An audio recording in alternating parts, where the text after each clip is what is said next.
Mahigpit po namin pinapaalala na huwag bumili o gumawa ng peking Brilliant Skin Essentials products. Ang tanging ligtas at dekalidad na produkto ay makukuha lamang sa aming mga autorisado at rehistradong franchises, distributors, and sellers. Narito ang ilang mga palatandaan na makakatulong sa inyo upang matukoy kung ang produktong Brilliant Skin ay peke o tunay. Number 1, presyo. Ang tunay na Brilliant Skin Essentials ay may standardized na presyo. Kung sobra ang mura ang alok sa inyo, doon pa lang magduda ka na. Kaya palagi po namin sinasabi kapag meron kaming live sa aming TikTok na doon lang kayo makakabili ng mura dahil sa discount and vouchers na bigay ni TikTok. Number 2, packaging. Ang mga peking produkto ay kadalasang may pagkakaiba sa disenyo at kalidad ng packaging. Tingnan ng mabuti ang spelling, kulay, laki, at mga detalye sa bawat packaging. Katulad ng mga nasa harapan ko ngayon. Katulad nito, matagal na po itong wala sa market. Matagal na po namin siyang hindi binebenta. Pero ngayon, meron pong lumalabas sa market. Kung mapapansin nyo, sobrang black nung mga letters niya, which is, sa tunay na Brilliant Skin Essentials, hindi siya 100% na black. And at the same time, pangit ang pagkaka-print. Ngayon, tignan naman natin ang loob.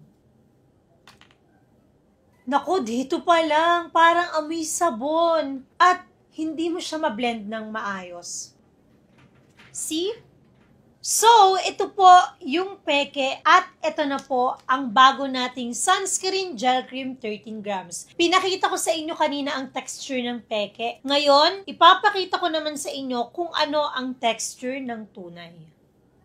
Ganyan po siya. So, habang bine-blend mo siya, nagiging glowing ang iyong skin. Kanina, habang bine-blend mo siya, nagkakaroon siya ng buo-buo. Second product, dito naman tayo sa tinted sunscreen. Ito yung peke at ito naman ang tunay. So, dito pa lang sa takip, dati po kasi ganito talaga yung takip namin. So, nung gumawa na sila ng peke, ito po yung kulay na nagawa nila. Pero ito po ang tunay ngayon. And, mapapansin nyo, sa tunay, ang nakalagay po ay PA+++++.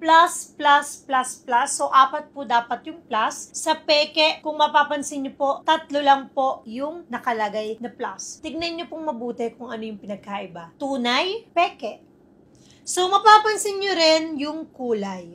Dito po sa tunay, ang nakalagay po ay new look. Habang dito naman sa peke, ang nakalagay pa din ay yung new and improve. So, ayan po yung pagkakaiba nilang dalawa. Now, let's see yung peke. So, ito po ang tinted na peke. Grabe. Sobrang bigat niya sa kamay. At hindi siya madaling mablend. Ang amoy, ang baho, amoy masangsang, nakakatakot. Now, tignan naman natin ang tunay na tinted sunscreen gel cream. So, kung makikita nyo, madali siyang i-blend. And once you blend sa yung skin, makikita mo na nag-a-adapt kung ano yung kulay mo. So, hindi katulad kanina. And then, yung amoy niya, typical na amoy ng isang sunscreen. So now, let's move on to sunscreen gel cream 50 grams. Kapag nakakita po kayo ng ganito, huwag kayong bumili. Alam nyo kung bakit? Sobrang tagal na po namin na hindi nagre-release nito. Siguro mga 2 years na din. So kapag ganito po yung packaging, wag na wag nyo na pong bilhin dahil sobrang benta po ng mga sunscreen namin. Imposible na meron pang stocks nito. Grabe, amoy sabon. Nakikita nyo naman, ang hirap niyang i-blend. Nakakatakot. Ito naman, ito yung packaging na nirelease namin for limited edition. So ngayon, kapag nakakita kayo nito, wag na din po kayong bumili dahil matagal na rin po kaming walang stocks nito. And kung mapapansin nyo kung meron mang stocks, makikita nyo po yung itsura ko dito, yung mukha ko, may mga glitch. Hindi malinaw yung mga text. And at the same time, yung mga pwesto, hindi maayos. Unang kita mo pa lang, alam mo ng peke, pati yung kulay. So, test din natin, ano kaya ang amoy. Parang mas malala to ah. Grabe, ganun din, amoy sabon. Hindi ko alam sa mga namemeke kung paano nyo to finormulate at hindi ko alam kung bakit nyo siya pinipeke. Alam nyo ba na sobrang delikado kapag nakagamit kayo ng peke dahil unang-una, hindi nyo alam kung ano yung mga ingredients na nakalagay dito. So, ito na po ang tunay na sunscreen gel cream 50 grams classic. So, tignan po natin yung texture niya. Makikita nyo yung difference dun sa mga ginamit ko kanina. So, kung mapapansin nyo, habang bine-blend ko siya, nag-glow yung aking skin. And ang amoy, typical na amoy ng sunscreen. So, tignang mabuti. Ito po ang tunay na sunscreen gel cream 50 grams. Kapag nakakita po kayo nito, huwag nyo na pong bilhin. Ito na po ang bago nating packaging. Ito po ay peke at ito po ang tunay.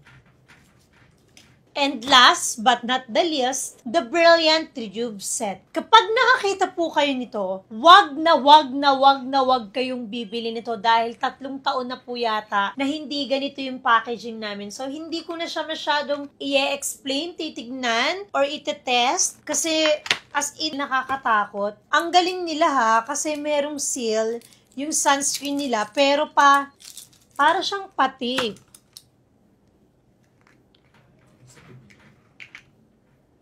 Yung sunscreen na amoy sabon. And yung cream natin hindi ganito. Nakabox po ang cream namin. At ang toner, nakatape. So kapag nakakita kayo ng ganito, wag na wag kayong bibili. Peke po ito.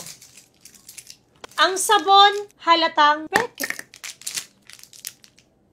Sa kulay pa lang, kakaiba na. Peke. Rejuve cream. Sa texture pa lang, alam ko ng peke. Sa amoy, mabaho. Huwag kayong bibili ng peke. And then ngayon, ito po ang tunay na Brilliant Rejuve Set. Pero sa market, may kumakalat na po na kaparehong disenyo. So, ito po ang tunay. Ito po ang peke. So, kung mapapansin nyo, sa print, mas malinaw po ang print ng tunay at madaming glitch ang peke. Kitang-kita naman po. So, kapag nakakita kayo ng malabo yung photo, malabo yung mga text, ito po ay peke. Ito po ang tunay. Buksan natin. So, wala po kaming sealed. Wala po kaming sealed dito sa aming hydroquinone tretinoin na topical cream. And at the same time, kapag napansin nyo yung sticker, hindi siya pantay, alam mo ng peke. At saka grabe guys, manufacturing date, May 2024. Ang expiration date, May 2028. 4 years. Grabe. Ang galing. Sa sunscreen, amoy sabon. Sa toner, hindi ko rin itatry sa aking skin kasi nakakatakot. Pero ang galing ng mga namimeke. Pero kung isa kang user ng Brilliant Skin, mapapansin niyo yan yung mga font. I-compare niyo yung mga font na lagi niyong binibili. Yung mga font, yung mga text, yung mga color. Ibang-iba po talaga. So this one is fake. Fake po ito. Peke. Ito po ang tunay.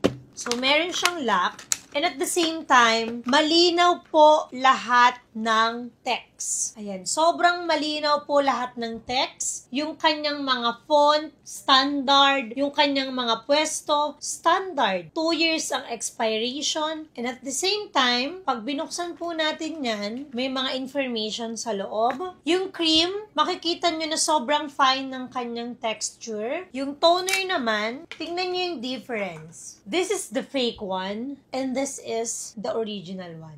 Yung mga font, yung mga color, so mas malinaw po talaga ang font and mas maayos ang font ng original. And sa sabon, ito po yung sa peke. Kung makikita nyo, masyadong maitim yung mga font niya, so this is fake.